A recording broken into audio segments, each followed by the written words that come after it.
Əgər ABŞ ilə İran arasında qarşıdurma böyük müharibəyə çevrilərsə, dünya düşündüyünüzdən daha sürətli dəyişəcək.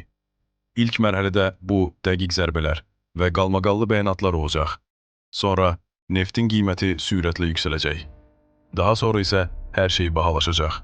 Yanacaq, qida, çatdırılma, bilet, istehsal. Bazarlar müharibəni gözləmək üçün dayanmır.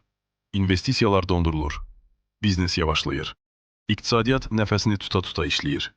Daha sonra domino effekti işə düşür. Müttəfiqlər müdaxilə edir, gərginliyi artır. Kiberhücumlar, ticarətə təzyiq, müxtəlif regionlarda qeyri-sabitlik, hətta orada heç bir atışma olmadan. Amma ən ciddi təsir uzun müddətli olur.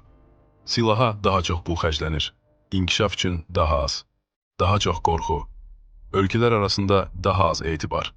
Böyük böhranlar demək olar ki, heç vaxt böyük başlayır kimi başlamır.